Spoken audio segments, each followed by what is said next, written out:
against the militia and man is being supported by a group of people. He is one of the most recognizable faces in African politics. His opponents call him a co-strategist, while his supporters describe him as a strong nation builder. But behind the story of the Ivorian president lies a journey marked by patience, exile, and a war for numbers. Hello everyone, make yourself comfortable. I'm going to tell you the story of Alassane Ouattara.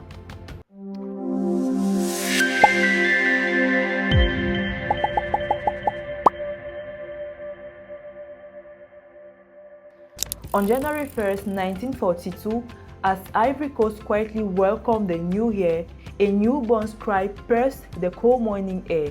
A newborn was born. His name was Alassane Ouattara, affectionately known as Ado in his country. His roots run deep in northern Ivory Coast, especially in Côte, an ancient trading city founded by the ancestors of the Diola people. He was born to the late Dramane Ouattara and Nabintou Ouattara. He grew up surrounded by bustling market and the evening prayers. A quiet observer, his curious eyes observed everything: the merchant dispute, the elder stories, and above all, the belief that knowledge is the key to understand the world. He completed his primary education in Ivory Coast and later on in Upper Volta, now known as Burkina Faso, where he earned his high school diploma in mathematics in 1962.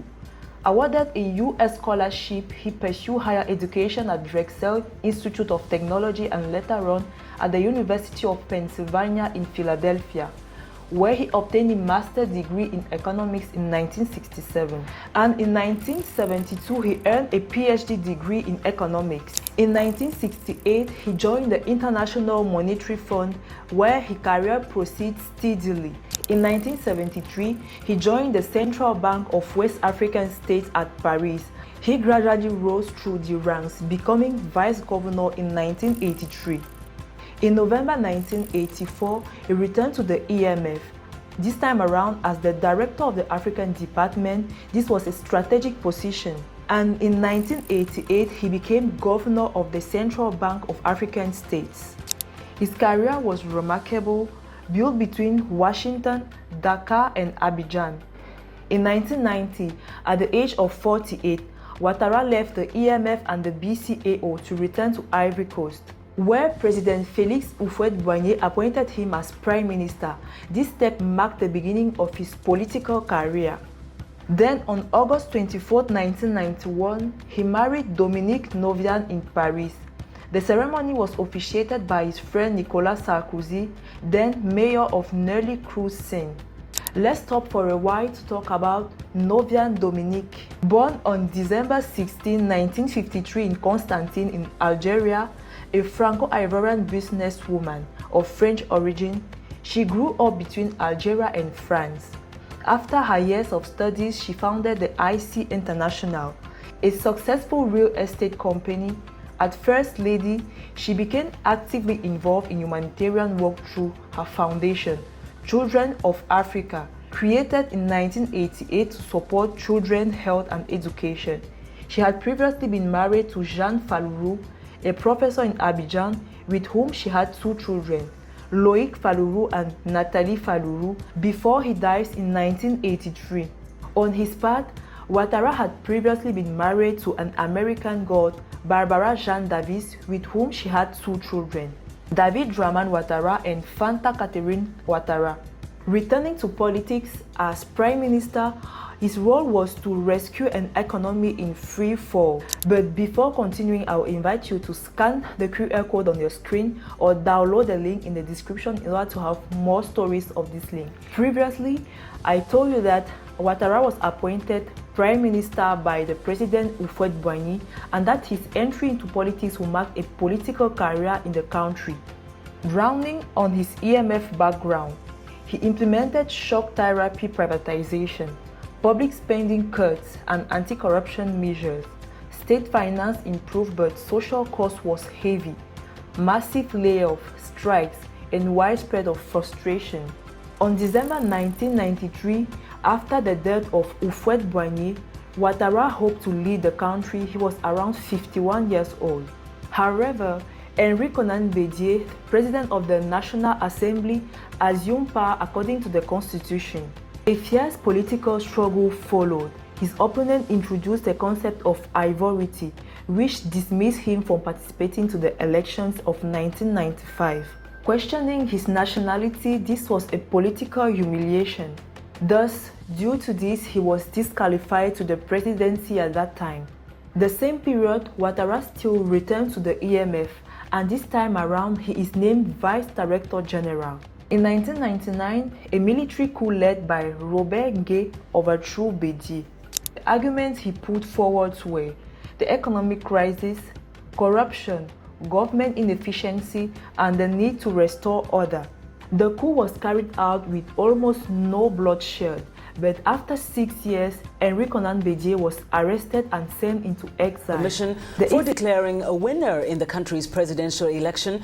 The delay of the much-anticipated results raises the tension of an already uneasy campaign. VOA West Africa correspondent Scott Stearns has that story. The Electoral Commission is asking Ivorian voters for patience after missing its deadline to announce a winner from Sunday's vote, saying it's continuing its work but is not yet ready to release election results.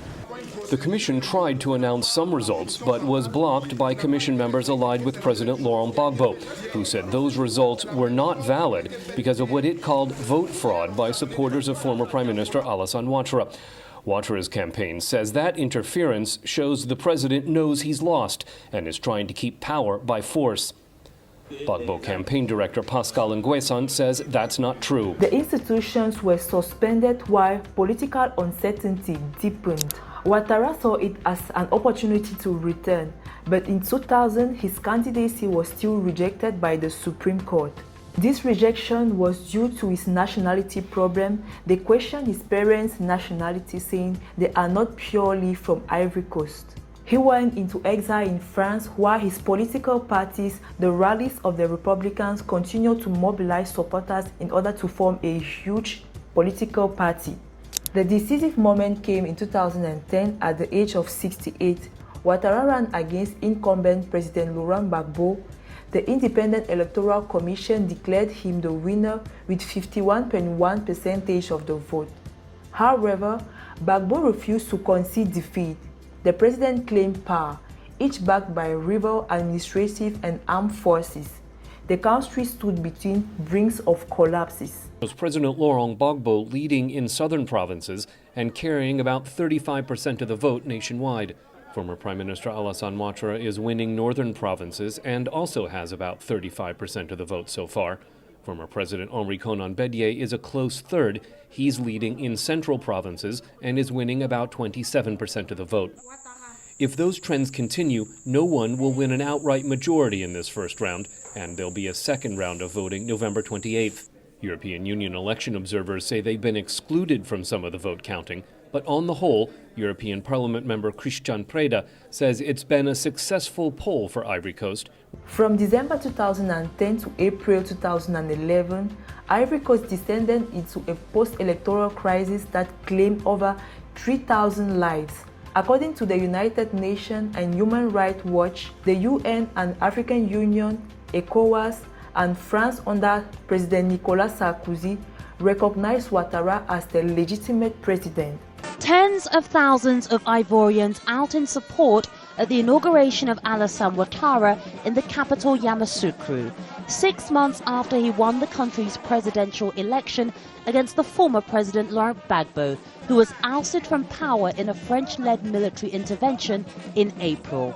The scenes are a far cry from the post-election violence in which 3,000 people were killed as the two men struggled for power, almost plunging the West African nation of nearly 20 million people into civil war. World leaders and various heads of state showed up too. The forces loyal to him, led by Guillaume Soro and supported by French troops, advanced on Abidjan. On April 11, 2011, Laurent Gbagbo was arrested. At 69, after several years of political struggle, Alassane Ouattara finally assumes the presidency. His first term was marked by strong economic recovery. Road, bridges, and infrastructural projects reshaped the country. Between 2012 to 2019, Ivory Coast recorded one of the most highest economic growth in the world. Averaging over 8% annually, poverty drastically reduced and millions of jobs were created over the world. Abidjan's skyline was transformed. Major projects such as the Henri Konan Bédié Bridge, the Alassane Ouattara Bridge, and the Olympic Stadium of Ebimbi became symbols of modernization. Investment renewable energy, including the Bunjali solar power plant, and reforms of education further strengthened the development efforts. Yet, criticism continued. Opponents denounced slow national reconciliation, perceived political repression, and over-centralized power. In 2015, he was re-elected this time around with 83% of the vote. In 2020, he officially announced that he will not seek for a third term, but unfortunately, the death of his successor, Amadou Don Coulibaly, led him to run again. His candidacy sparked controversy, with the opposition arguing that this was unconstitutional. In the next 5 years, we will reinforce our institutions in order to consolidate peace and harmony. Every Ivorian deserves to have their fundamental rights respected, as it is mandated by our Constitution and the United Nations Charter.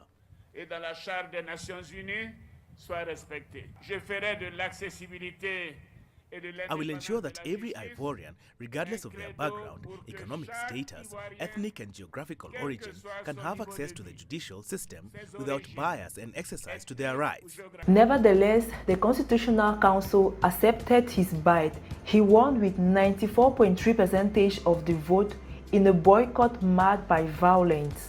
Since his assuming in power in 2019, Alassane Ouattara has structured the country both economically, structurally, politically, and in different spheres. His leadership has been characterized by macroeconomic stabilization.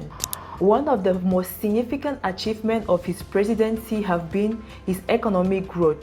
Between 2012 to 2019, Ivory Coast recorded average annual GDP growth rates of about 7 to 8%, making it one of the fastest growing economies in Africa. Even during global economy slowdowns include the COVID-19 pandemic, the country maintained relative resilience compared to many other countries and peace. Poverty reduction has also been stated in priority. Officially, data indicate that a decline in national poverty rate over past decades, alongside the creation of millions of jobs, particularly for young people. The minimum wage was created and social protection programs were expanded to support disadvantaged groups. Infrastructural development has been a central pillar of Ouattara government. Massive investments were made in roads, highways, and bridges, significantly improving national connectivity.